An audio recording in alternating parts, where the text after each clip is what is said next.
Hmm.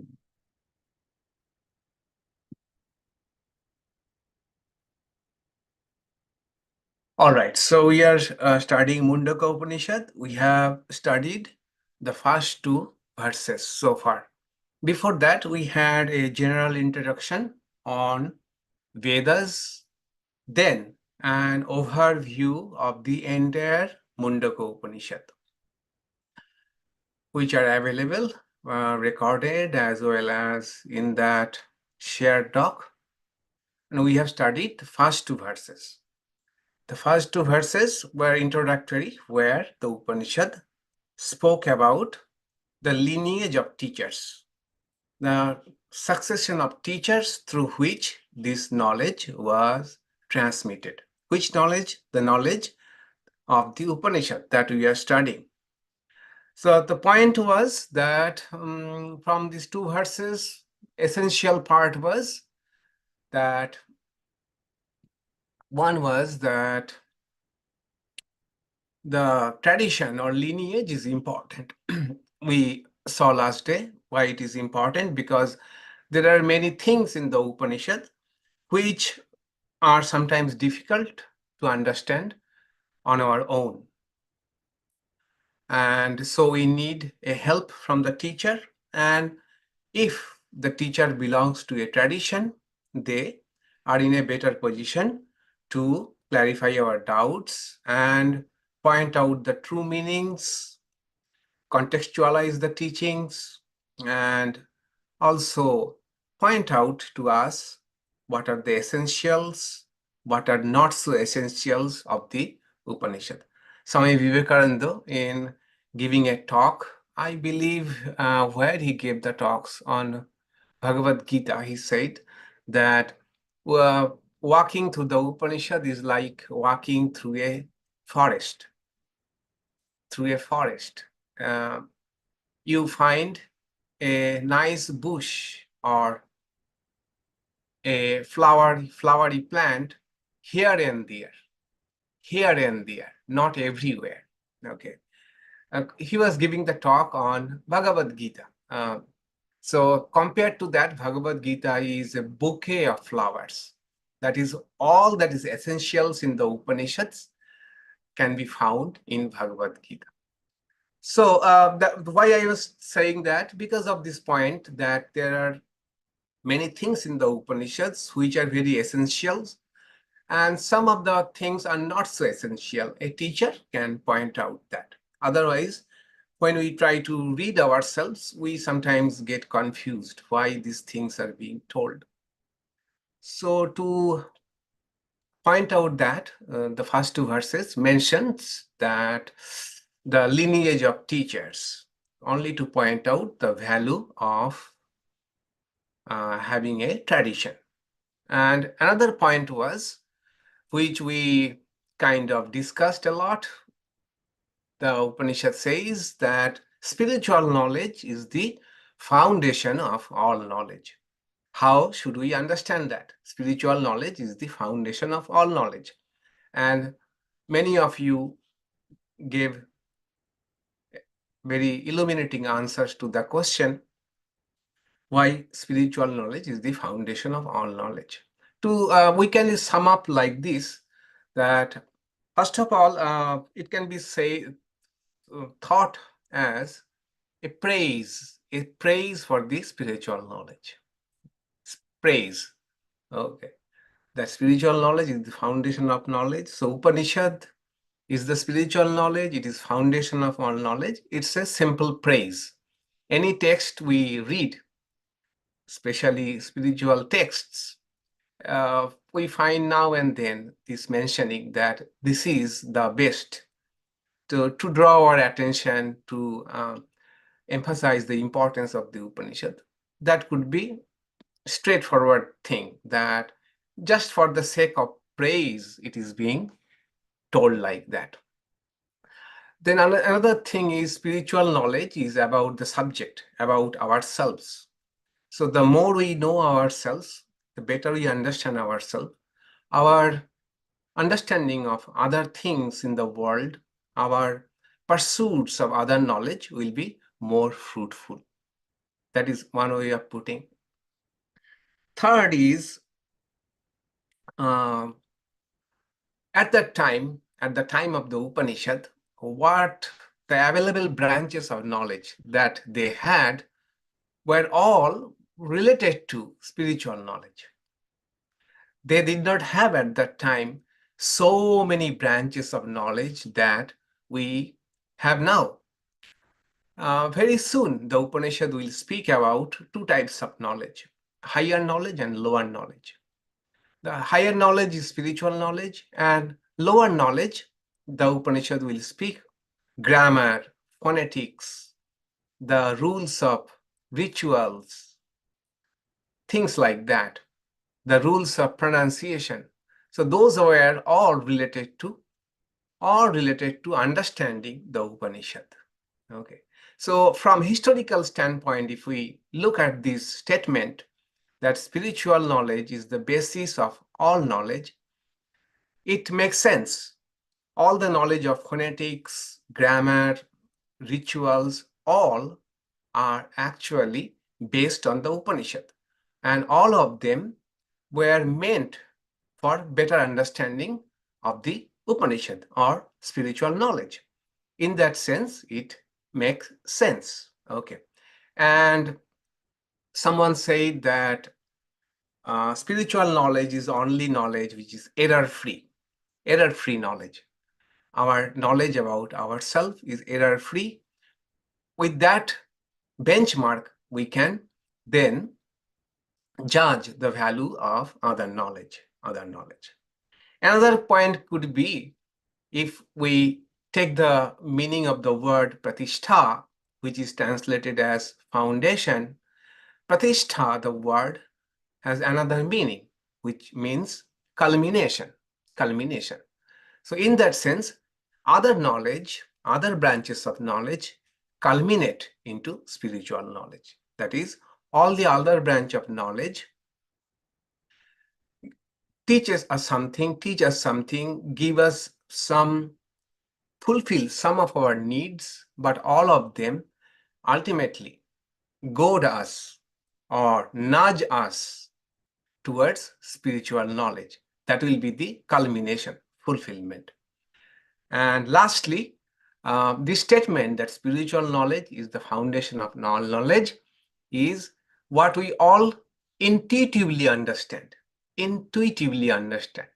although we may not articulate why it is so. Okay. So with that, more or less all of us understand, agree the value of spiritual knowledge. Otherwise, we would not have taken interest in studying Upanishad. Okay. So with that, now let's proceed to the next two verses. Verse number 3 and verse number 4. Okay. I have already sent the verses with their word-for-word translation. So today we shall take up only the straightforward translation and then discussion on it. Okay. All right.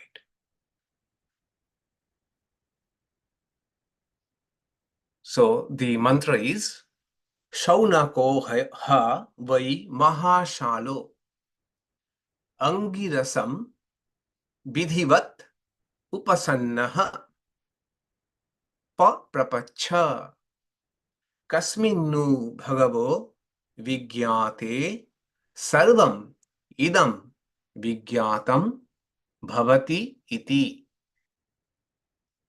Saunaka, well known as a great householder, having duly approached Angiras, questioned him, "O venerable sir, what is that which being known, all this becomes known?" What is that which being known, all this becomes known? So if you remember, this was the lineage of teachers. Brahma, Tharva, Angir, Sattavaha, then Angiras. Okay. Now to this Angiras, Saunaka goes. Saunaka goes to this Angiras, whose name was mentioned as the last teacher of the line. Okay.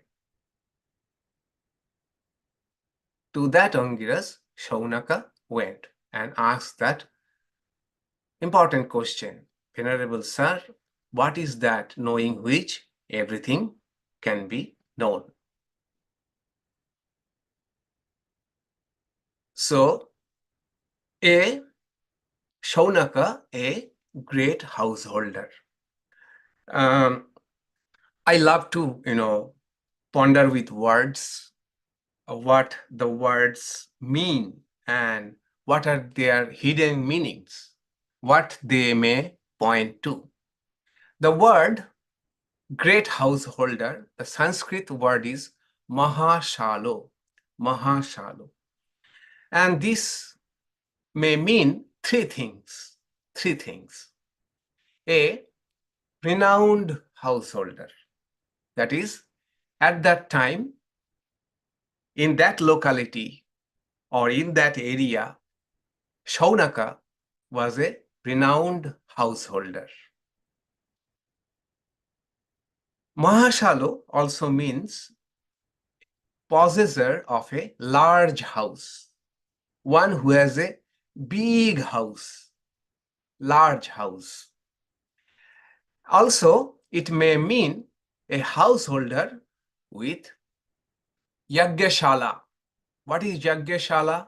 Means a permanent structure to carry on the homa, fire sacrifices. Okay.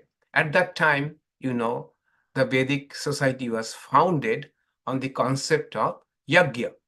Yajna means nothing that offering things into fire daily, in the morning and the evening, as an act of showing gratitude for whatever good things we have. Okay, it was mandatory for everybody. And the society was built around the concept of yajna, sacrifice. So one who had a big yajñashala, a big pavilion, and that too not temporary, it was a permanent. That means not only the daily fire sacrifices, but there are some special fire sacrifices which are elaborate processes which need a lot of resources, human as well as other resources. Maybe Saunaka was such a householder who was engaged in doing that kind of special sacrifices. mahāśālo, a person with yajñashala. Okay. So why this word has been mentioned? Saunaka, a great householder. Okay. Do you have any idea why this word has been mentioned? A great householder. To show, Swami, go ahead. Yes. No. to signify opulence, or that person is rich, something like that. Yeah, that person is rich. That is quite understandable. So why was it needed to be mentioned? I think all the rishis lineage, the generation of rishis are all grahasthas, not a sannyasi. And especially this word is mentioned to show that Saunaka was practicing the grahasthashram rules correctly.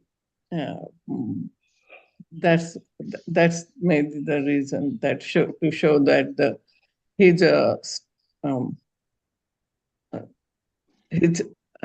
standing not in the society, but the four ashramas. In the grihastha ashram, all the responsibilities are prescribed. He was fulfilling them, so that's why he was a great grihastha. Okay, just a minute. Maharaj, I think Saunaka was the great householder, means that time all knowledge was related to Adhyatmic knowledge only, the spiritual knowledge only. So in that case, he elevated himself through his duties, whatever duties he performed in the his grihasthashram, and his mind became more purified, and he became more eligible to get that knowledge and go to Angiras, go to that rishi. Mm, Maybe that. good. Any other is Preetiji? Yes, Preetiji, go ahead. Pranams, Maharaj. Mm, Yes, so actually, when I read this, the translation for the first time, I found it very interesting because of the question he asks. mm, And to me, I thought that he was a great householder because he's already such an evolved spiritual aspirant that he can even ask this kind of question. mm, That he understands that there is a basis for everything that is knowable or that can be learned or known. So somebody that advanced has greatness, and people will, I guess, will feel that greatness even if they, in his presence they will feel that. mm. That's just, yeah. Yeah, good, good, good. Any other view? Yes. Good. I thought it was interesting that they chose to put this question in the Upanishad. So it must be an important question. I'm sure the guru had many shishyas and they asked many questions, but they chose to put this, that his question was considered important to become part of the past knowledge, that it makes him a great householder, that there must have been a spiritual strength to him that was considered worthy of passing on. Good, good. Maharaj also is well versed in the yajnas. So he is looking for something higher than the ritualistic. Good, good. Very nice, very nice. All of so many perspectives and so many illuminating ideas. Yeah. So, and to them, I would add two more. One is to show that it is usually was believed that Upanishad is a domain of the monastics. Okay. So this verse says that no, everybody has access to.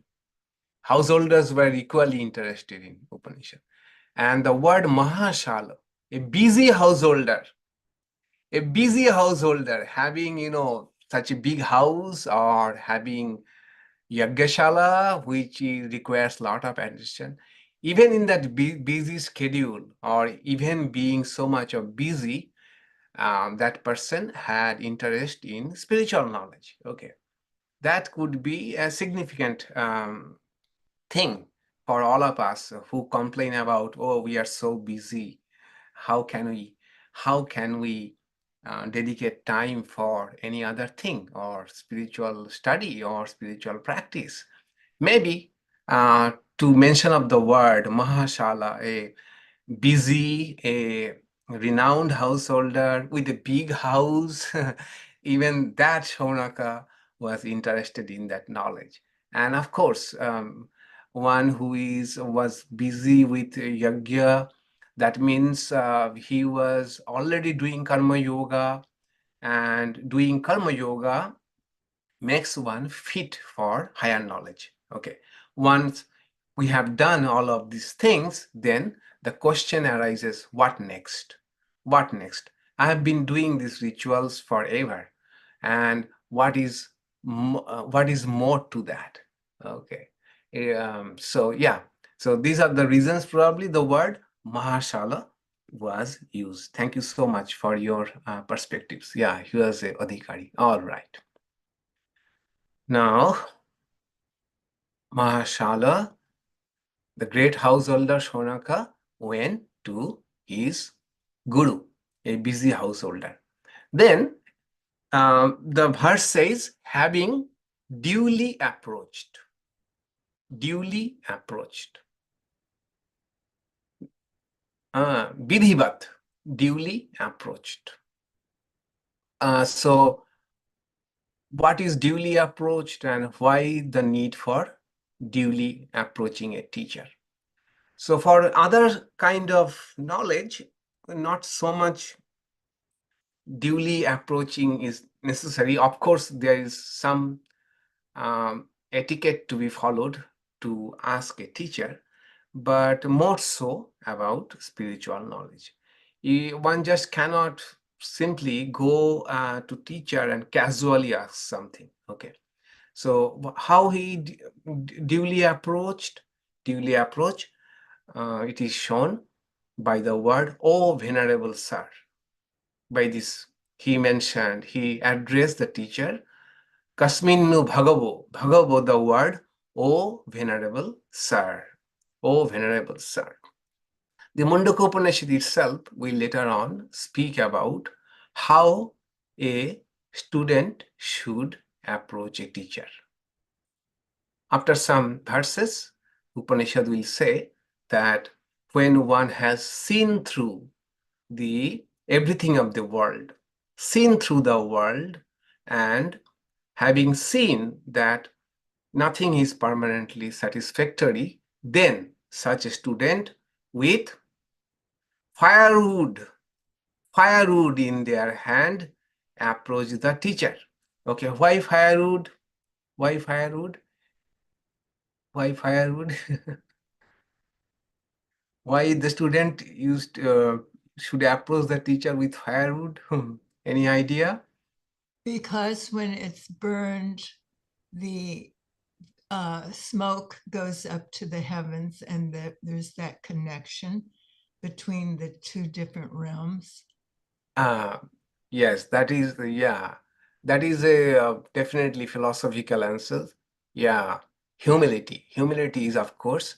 So the idea is the pragmatic answer. Pragmatic answer is this: at that time, every teacher used to do what? Fire sacrifice. And for fire sacrifice, one needs firewood.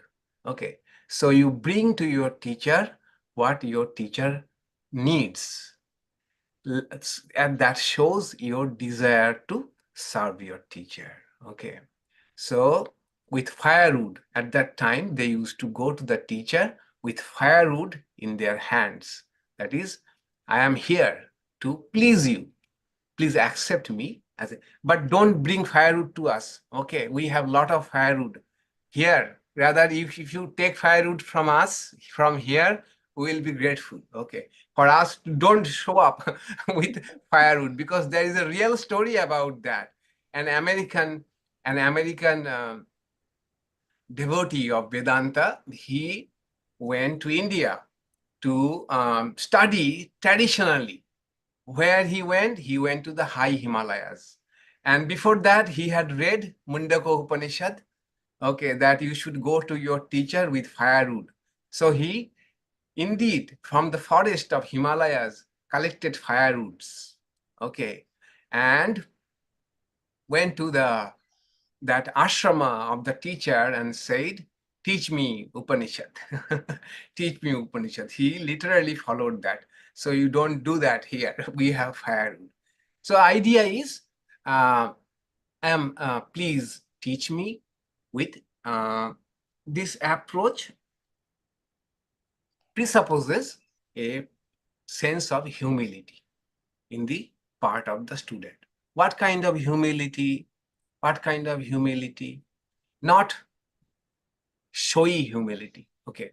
Here the humility is intellectual humility. Intellectual humility, which is called epistemic. In philosophy, it is called epistemic humility. Epistemic humility is knowing that we don't know everything. Accepting the fact that we don't know everything. So when we are going, if we are already full, there is no more to receive. Okay, the famous Zen story that a student goes to Zen teacher, and asks that how much time it will take for me to master meditation. Okay, meditation. So the Zen teacher asks that, do you know anything about meditation? The student said, yeah, I already know meditation. I do. I came here to master meditation. Then the teacher said, oh, you already know meditation. He said, yes, I know already. Then he said, oh, it will take 2 years to master. And the student said, if I had not known, oh, then it would have taken 6 months. 6 months. Why? Because you have to undo first, unlearn first what you have learned. You are already full, so you cannot accept my teachings. So the idea, this is called epistemic humility, which is, by the way, epistemic humility, not only in spiritual knowledge, all the psychologists who study human behavior, they say that one way of flourishing in life is to have epistemic humility. That not that everything I know, there is far more to know. It may not be out of place here to quote Satya Nadella, the CEO of Microsoft. He says that I categorize people of this world into 2 categories: know it all category, and second, willing to know, willing to learn. And in my company, I have seen that those who come to the Microsoft with know-it-all attitude, they perform very poorly and they contribute very poorly. They end up being poor employees, poor in the sense, non-performing employees. But those who come with, I want to know, I want to learn, okay, that is with epistemic humility, they flourish. So here, Saunaka, the great householder, with that kind of humility, goes to the teacher and asks the momentous question. What is the question? Question is, what is that which being known, all this becomes known? What is that which being known, all this becomes known? Now the question will come, how Saunaka could ask even such a question. It presupposes that he already knew there is such a thing, knowing which everything can be known. That is a possibility. That is a possibility very much. He might have heard from others that there is brahmavidya, spiritual knowledge. There is one reality, knowing which everything can be known. And Shankaracharya, here he mentions that loko samanya drishta, that is based on his empirical knowledge. Empirical knowledge is like, Shankaracharya gives the example that by knowing the metal called gold, we know the essence of all the gold ornaments. By knowing the essence of clay, we know the essence of all the clay pots, clay utensils. Similarly, Saunaka probably wanted to inquire, is there one thing by knowing everything can be known? That means he probably had not heard anything about Brahmavidya or Brahman, but just on the basis of his empirical knowledge, he puts this question. So 2 possibilities. He had already heard from others. He had some idea there is such reality, knowing which everything can be known, or it was his own question, seeing the nature of things. And as I said, this is a peculiar or I would say very, yes, salient mindset of Indians to find the generalized, the general thing to be dealt with. The previous day I said that they started to started to generalize. All these visible universe, they are made of 5 elements. There are many things, but can be generalized into 5 most fundamental elements. Their combination and permutation gives all these varieties of things. From 5, they went to 1, that is prakriti, nature. Okay, nature, which is a product of 3 gunas, sattva, raja, and tamas, like 3 energies. So 1 prakriti, then 1 prakriti and purusha, that is one spiritual reality, another is non-spiritual, matter, consciousness. And Upanishad tries to even reconcile 2 into 1, that the nature or prakriti, which is appearing to be different from consciousness or spirit, is nothing but manifestation of the spirit. Okay, so we find this kind of things in that period of time when they used to find the ultimate answer, ultimate reality, one. Okay, I I was thinking why it is so. So the funny thing that appeared to me is, yeah, Indians are by nature lazy. Okay, lazy. So tell me one thing by knowing which everything can be known. Tell me one thing that I have to deal with. Tell me one thing I have to deal with. I cannot deal with too many things, too many facts.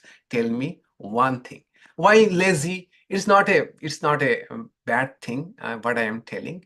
The weather, of the country, humidity, summer, hot summer, makes people lazy, and they become exhausted very soon compared to cold climate. In cold climate, we have seen people like to work because to keep themselves warm, they have to work.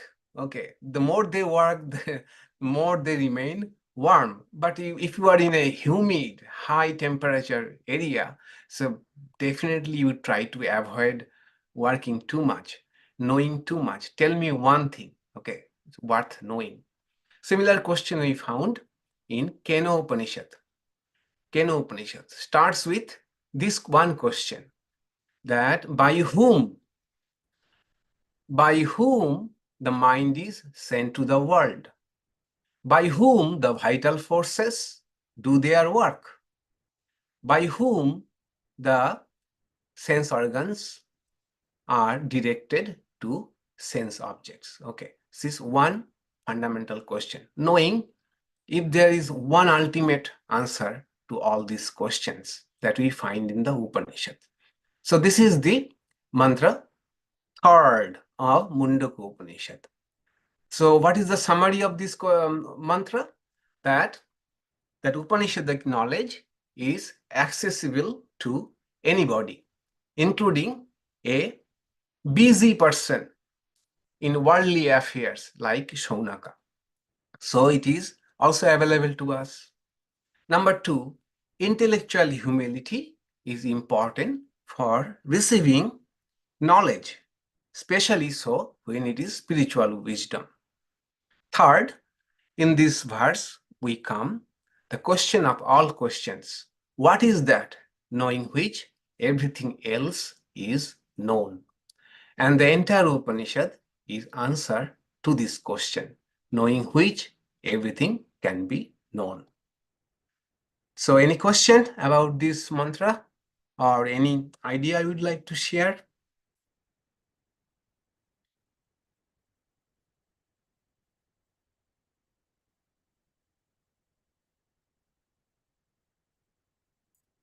I think like when I read that question, I interpreted it as, is there a way to understand the universe, and if so, how to?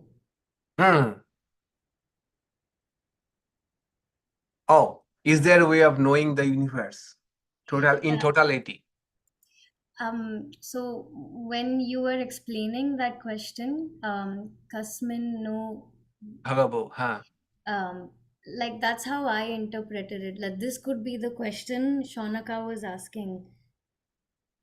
The, that is there a way to understand the universe, and if there is, how do I understand it? Yes, the entire universe. Yeah. By knowing, tell me the one thing, by knowing which everything, the entire universe can be known. Yeah, yes. All right. So what I see in the chat box. So Maharaj, this is, yeah. I was just curious, is this also open to the lower caste people? It mentions householders. So I suppose it's open to anyone. It doesn't matter. It doesn't have to be householder. Yes. Any place in. Yes. Busy householder, even a busy householder. Yeah. And also it's a fundamental quest for science also, even the present times. Trying to find one theory that explains everything. Grand unification theory, right? In physics, grand unification theory. Could I add one quick comment, Swami? Could I add one quick comment? Yes, sure. Oh, I just was thinking it was very humorous, the commentary about Indian, the idea of laziness, but in my mind, I venerate the Indian thought so much that I think it's more wisdom of cutting to the chase. Get me the bottom line. Let me find the cut to the core. So right. Just yes. So in a humid weather with temperature, what you do? You would do intellectual things only, right? You will think and sit and ask intellectual things. Okay. You will turn all your attention and energy inward. That is the gift to the world. I think that's the gift to the world of India. So I venerate that. Yes. So so laziness also has value, right? That is what you are trying to say. Yes. Swami, it could be that he has realized what is being seen, experienced through our jnanendriya, karmendriya is an effect, and he wants the one cause. So that's why he's that word about tell me one thing. That he's looking for the cause, the one cause of all this effect. Yeah, sure. Yes, Rick. So was Turiya a part of the knowledge when the Upanishads were written? Turiya? Yes, sure. Turiya. So was that common in the faith life of the Indian people? It was probably at that time. Okay. But so that is the answer. Yes, and that is what the teacher will give the answer. Okay.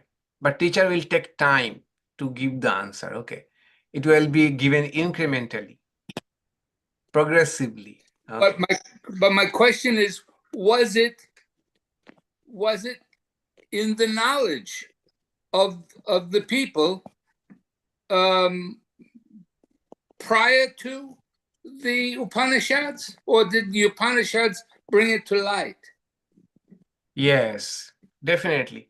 Upanishads tried to, capture this, but as long as I believe that as long as human beings existed, there are always people who had that transcendent experience. The what we call Turiya or Brahman, whatever. Okay, so Upanishad is the systematic study and discussion on this matter. Okay, so it was, you may say, it was in the general psyche of the people, but not that it was available to all, in the sense that not that everybody had experience of Turiya, or not that everybody was so spiritual, everybody knew everything about it, but it was in the general psyche of the people. Okay.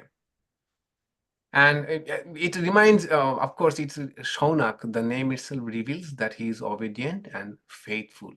How so? Saunaka, the word has come from Shunak. Shaunak has come from Shunak. Shunak is the name of his father. So Shunak's son is Shaunak. Okay. And is there any derivative meaning of Shaunak? Vijayaji?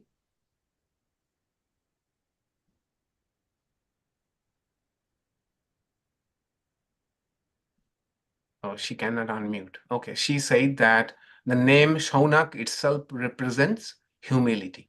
Okay, so I am not sure about etymology, but it is sure that his father was Shunak. So to just one point, most of the inventions in this world have been done by lazy people because they wanted to make life more comfortable. So they thought that there can be easier way of doing this. And many of the inventions are actually result of how to become more lazy, right? Although it did not turn out that way. We became more and more busy. We thought the new things will make our life easier. We shall have more free time, but actually it happened other way. Shunak means dog. Okay. Shuna means dog. Shuna. Okay. Okay. I shall get over to it. I shall see to it. Okay. All right. Then let's go to the next verse. Verse 1.1.4. That is fourth verse of first chapter.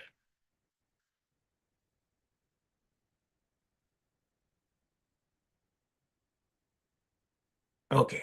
Tasmai sa hovāca vidye veditavye iti ha sma yat brahmavido vadanti parā eva aparā cha. To him, he said, there are two kinds of knowledge to be acquired, the higher and the lower. This is what, as per the tradition, the knower of Brahman say. So Angiras said this to Saunaka. Two kinds of knowledge to be acquired, the higher and the lower. And this is not what I say alone, but as per the tradition, the knower of Brahman. Brahman, that spiritual reality, which will be spoken of gradually, slowly. Those who have known Brahman, they say that there are two types of knowledge which needs to be acquired. Okay. So now you understand when Saunaka duly approached, vidhivad approached, the teacher Angiras was happy the way the disciple or the student approached. So now he is going to answer his question, but in a progressive manner, not right away. So here, as per the tradition, so Angiras says to Saunaka, as per the tradition, that is, it is not Angiras's own view alone. It has been handed down to him by tradition, by even previous teacher. And vidye, two types of knowledge. One is parā vidya. Parā means high. Aparā means low. So parā vidya means knowledge about the transcendent reality, the transcendental knowledge or spiritual knowledge. Okay. We call it mysticism or God realization, higher reality, transpersonal, parā vidya, which is which connects us with something larger than ourselves.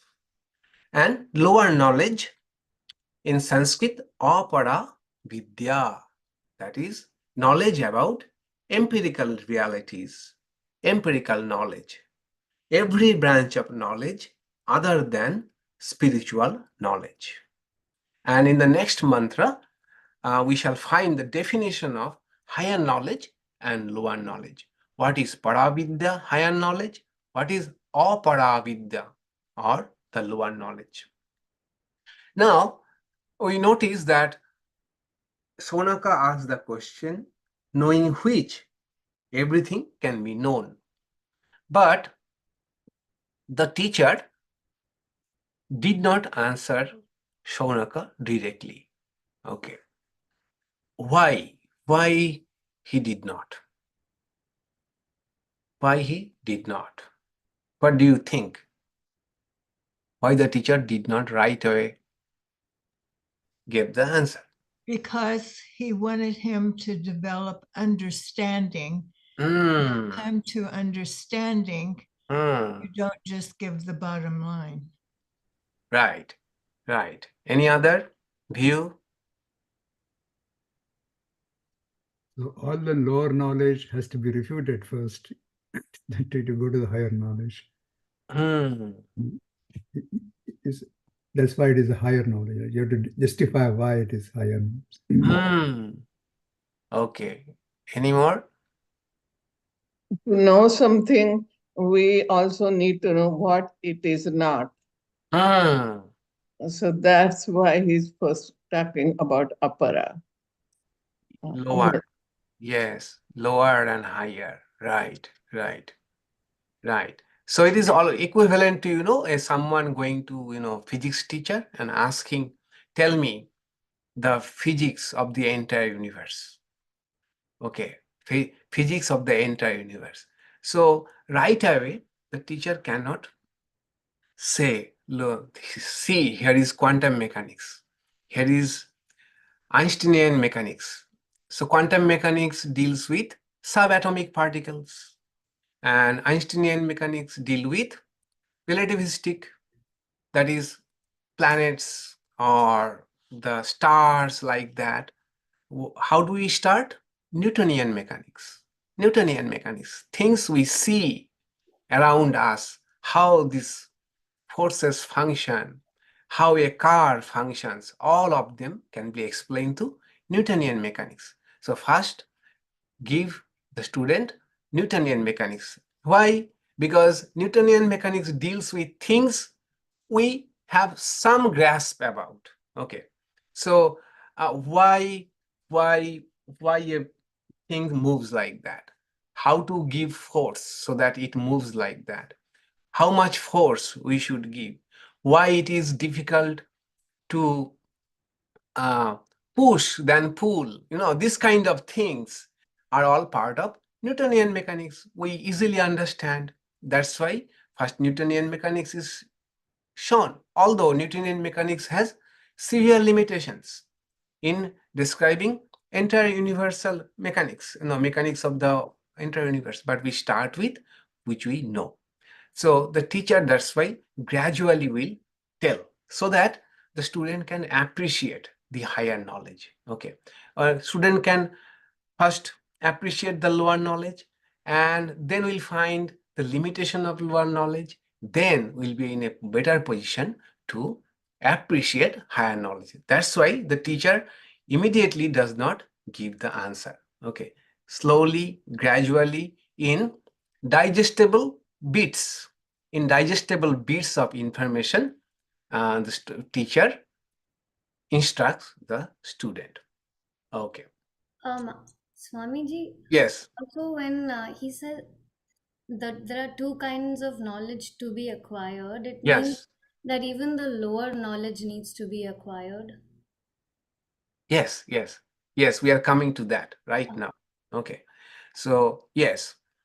So two types of knowledge. One is aparavidya, which will satisfy our external needs, all the needs of day-to-day life, lower knowledge, and paravidya, self-transcendence need, the need to go beyond even our day-to-day need, our personal need or our needs of the body mind alone. It will give, brahmavido will give the ultimate fulfillment, transcendence, will satisfy the innermost need, the need for transcendence. It will quench the spiritual thirst. It will give us a stable anchor to hold on to in the midst of changing anchors, changing things or things that are changing, volatile, impermanent, problems, all of these we can better face when we have a stable anchor in self-transcendence or spiritual knowledge. So it is higher knowledge. And in this connection, I would like to, earlier I would like to still, if you don't know about, I would like to bring out very briefly the idea of hierarchy of needs, human beings' hierarchy of needs, which was developed by Abraham Maslow, the humanistic psychologist. So Abraham Maslow said that instead of seeing human beings having troubles, having problems, having repressed emotions, having complex, there is a better way of looking at human beings. That human beings are always trying to fulfill their needs. Okay, so he said there are three types of needs: basic needs, psychological needs, and self-fulfillment needs. Under basic needs come the physiological needs like food, water, warmth, a place to dwell, secure. When these needs are fulfilled, then we need safety, that we are safe, secure. Okay. When those are fulfilled, then we'll seek to fulfill our higher needs, our psychological needs, that love, then a sense of belonging. When these are met, we need esteem needs. Esteem means prestige and a sense of accomplishment.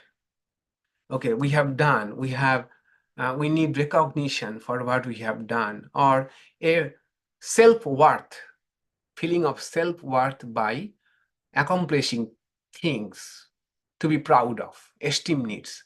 When we fulfill our esteem needs, then comes the need for self-actualization, that is becoming the person we are meant to become. So that is fulfilling our total potential, including our creative activities. Okay. And Abraham Maslow said that these needs may be present in a human being simultaneously, but basic needs are the most. If basic needs are not met, we would not even think of love, safety, or esteem, or suppose we are hungry. You know, we have been hungry for several days. We are not getting food. Then the first thing we'll seek is food or water or warmth. Okay. Other needs will be then relegated too. In fact, someone said that if you are hungry, you have only one problem, right? If you are hungry, you have only one problem. But if your stomach is full, you have hundreds of problems. Then other things come. And when we are hungry, then only one thing is needed, food. And after that, so these are, although this hierarchy, that is placing them in a form of pyramid, was not Abraham Maslow's own idea, but from his books, from his lectures, later on psychologists developed this hierarchy, that is as if self-actualization is in the pinnacle. But for a long time, this was the idea. But later on, towards the end of his life, Abraham Maslow died in Menlo Park, California. Okay, Menlo Park is where Facebook headquarters is. Okay, Abraham Maslow died there. So towards the end of his life, he added one more element, that is self-transcendence. That is going beyond our individual self. And that psychology became known as transpersonal psychology. Abraham Maslow wanted to understand that why human beings down the ages want to experience mysterious things or mystical experiences. Okay. So, and wants to go even do something which does not necessarily satisfy their personal need at that moment. Okay, I am full, but then I want to reach out for something higher. That, he said, the highest need, self-transcendence. Self-transcendence. And this is when we have, and Maslow named it, peak experience. Peak experience, that is a moments of clarity, moments of peace, joy, a deep awareness, okay, a sense of oneness with everything, and a feeling that everything is in order, in harmony. That, he said, self-transcendence. Even after having self-actualized ourselves, we have a need to fulfill, which is self-transcendence. That is why when we have fulfilled everything, still we shall find that there is something more to be done. Okay, everything we have fulfilled, every needs I have met, then we want to go beyond ourselves. And spirituality is one of them. It can be a moral value, fight for a moral value, which is not personally, I am fine myself, but I am advocating for a moral value, or I am seeking to connect with nature. Anything that is higher than our individual self. That need to fulfill is called self-transcendence. This is in brief, but you can study his book, famous book, A Theory of Human Motivation. The groundbreaking book, A Theory of Human Motivation. And with that started actually what we called positive psychology. Nowadays, a new field, positive psychology, which wants to show the good part of human beings, how we can flourish, how we can be happier, even if we don't have any psychological issues, but still how we can do better. That is positive psychology, whose father is called Martin Seligman, the professor in UPenn, University of Pennsylvania. But it was started by Abraham Maslow in 58, around that time. He came up with this idea of, it is called humanistic psychology. Humanistic psychology is this part, that is fulfilling our needs. So any human being who are in problem, in any time, if we find that, we'll find that some needs are not being met. Okay, and what we can do if those needs can be fulfilled. That is a human way of looking at our psychology, humanistic psychology. And when he came up with the idea of self-transcendence, by studying the life of mystics, by studying the life of saints, he came up with the idea that transpersonal psychology, that is, transpersonal means going beyond ourselves. Okay, so why I am saying all of this? Because self-transcendence is where the spirituality, the question of spirituality comes. Okay, parā vidya, the higher knowledge, is all about self-transcendence. So the teacher says two types of knowledge. So one higher knowledge, lower knowledge, and both need to be acquired. Both. Okay, both. So if these needs are not met, then the self-transcendence won't kick in. or even if self-transcendence, the need arises, we at the same time need to fulfill our lower needs too. Otherwise, they will always come back. Sri Ramakrishna said that religion is not for empty stomachs. In empty stomachs, you cannot do spirituality. Okay, that means you need to fulfill all the needs that we have until we transcend all of these needs. That's why the teacher says that both the knowledge, lower knowledge, higher knowledge, both need to be acquired. Okay, aparā vidya, lower vidya. Without satisfying the lower needs, higher needs cannot be fulfilled. And to know the limits of empirical knowledge, which will help us to fulfill our lower needs, we need to know the empirical knowledge, which will fulfill our lower needs and also know their limits. And both are needed for healthy and wholesome growth. For example, in the quest of spirituality, can we ignore our health? Can we ignore our diet?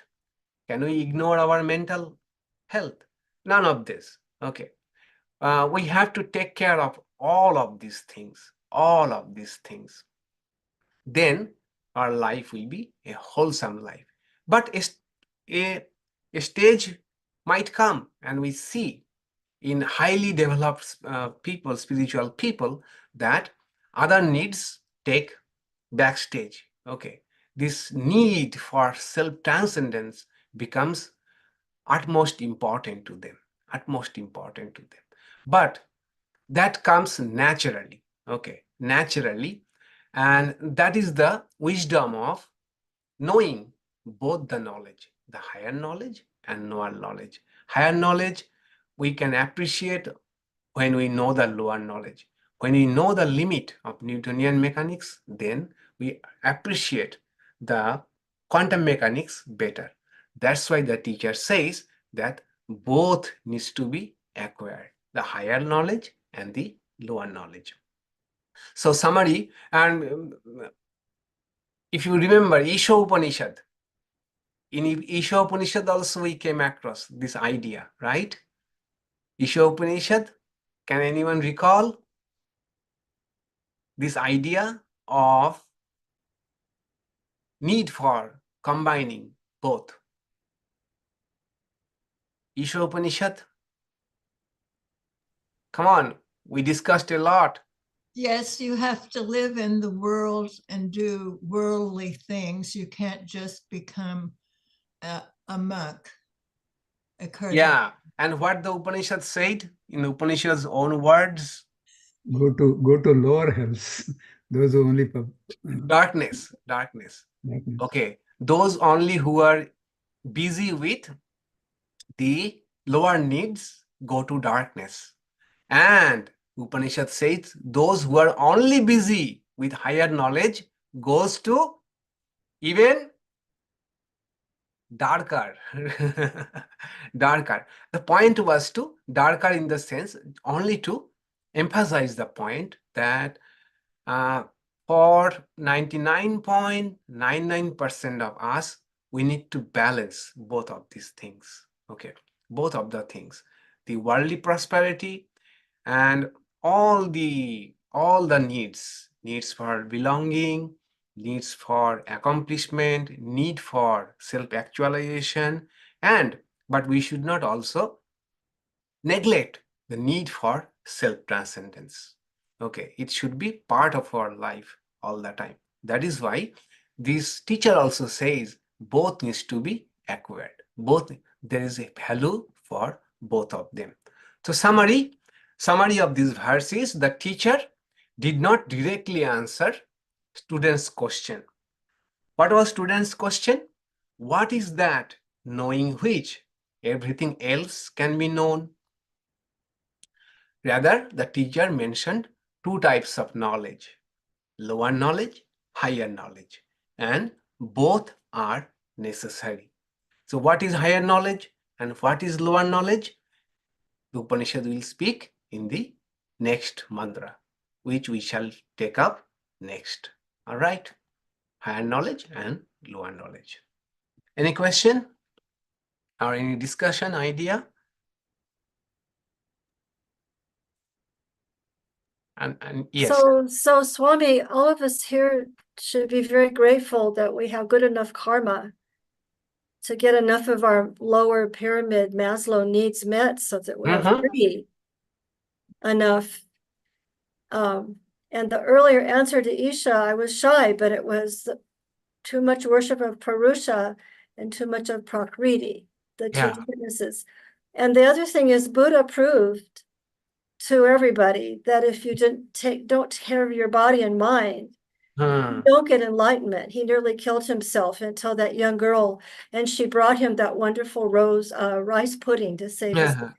Very lovely, delicious rice, typical Indian dish, very down-to-earth thing. Sattvic, but so that was wonderful that the Buddha demonstrated to us by going way too far. He's a good example of, by neglecting his body, he couldn't reach enlightenment. So anyway, thank you, Swami. It's very good tonight. Yes, yes, thank you. Thank you. Yes, indeed. For example, those who are, now running for shelter from place to place in Gaza, can we now teach them Upanishad now? No, they have no place now. Their tents are, leaking water. They don't have food. Okay, that is impossible now to talk to them about Upanishad now. Okay, of course, people cannot forget. They will be still praying, still praying to God and remembering Allah, whatever it is. But the need, the real need of self-transcendence, that comes from really fulfilling all the needs. Okay, mostly. So look at Buddha, Buddha. So having seen through the luxury of the kingdom, the question comes to his mind that what is next? What is permanent, more permanent? Okay. Usually it follows that track, that we fulfill all the needs, then self-transcendence comes. But also we should also remember this, that even not fulfilling all the needs, the need for self-transcendence may arise in some person from time to time. That is, the pyramids are not like that you fulfill one need, then only you go to that next need. And one need you have fulfilled does not mean that you have fulfilled it once for all. Okay, it's not like that. So all the needs are present all the time. Okay, some are pressing, that is, for example, physiological needs are pressing needs, right? Pressing need, it will be always there. And self-transcendence and what Mrs. Carmen said, that we should be grateful that most of our needs are met. Okay, and that's why we should focus on self-transcendence, the highest need to be fulfilled. Okay, because only human beings can do that. Among all the in the kingdom, animal kingdom, human beings can only fulfill these two needs of self-actualization and self-transcendence.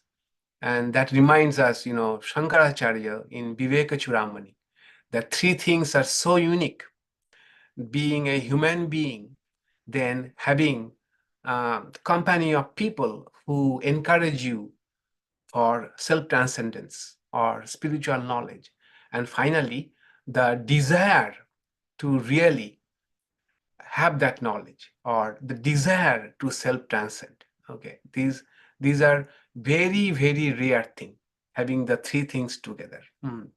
So you're fortunate. Yes, Preetiji, I see your raised hand. Yes, Maharaj. As I'm looking at the pyramid, the Maslow's, what comes to mind, I'm not sure if it's correct, but the harmony of the yogas in terms of our spiritual practice, that the karma, there's a balance between karma, and if you balance everything and all your needs are fulfilled at the same time, if we do bhakti, and the intellectual need when we're studying the Upanishad. So in a way, we are, even in our spiritual life, if we balance all these, we will fulfill all those needs in that realm, just the spiritual part. Yes, I yes. don't know how it's, yeah. Yeah, I understand. You are saying the wisdom of integrating the 4 yogas in our life, right? Yeah, I guess, yes. Yeah, that instead of focusing only one yoga, it is better to integrate all the yogas in our life. Karma yoga, the path of service, unselfish service, then for emotional fulfillment, trying to connect with God with some feelings, okay, and some love, devotion, or whatever emotion you feel appropriate with God, that takes care of that emotional need part.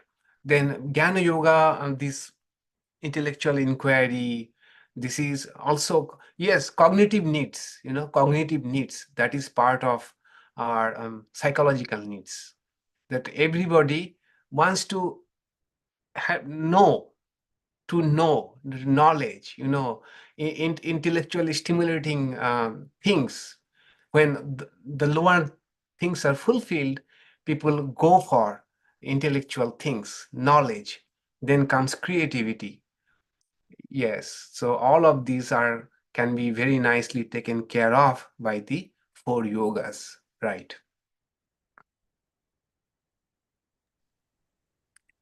And I had one more thing, Maharaj, that occurred to me when we talked about the householder, the great householder. I couldn't help thinking that,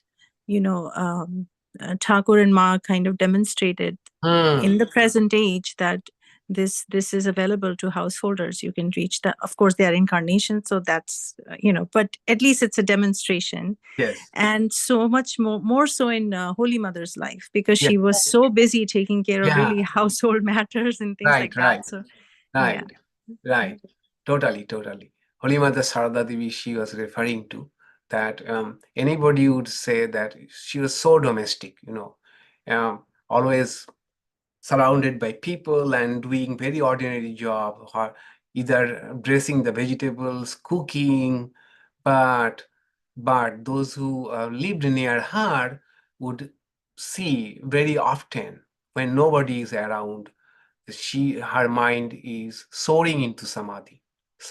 Almost samadhi means she's totally absorbed into spiritual thoughts. Okay, so it is possible even when we are busy with so many things, it can be possible. It's not impossible.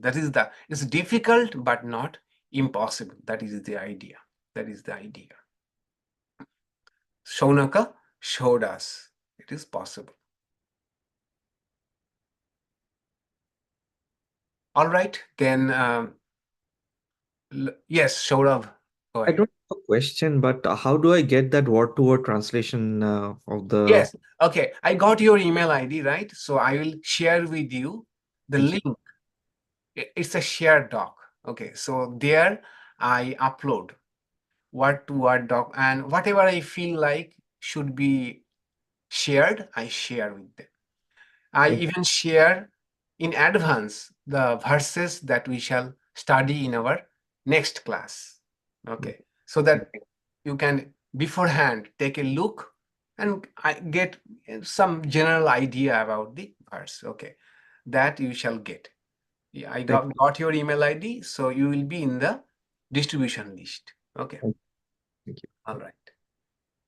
All right, then today we are skipping the guided meditation part. Okay, so see you next week. Okay, have a good weekend, and of course, the Monday is President's Day, right? That's also a holiday, so enjoy and see you. Okay. Okay. Thank you. Oh, we shall do it Shanti. Yes, okay. We shall do it together.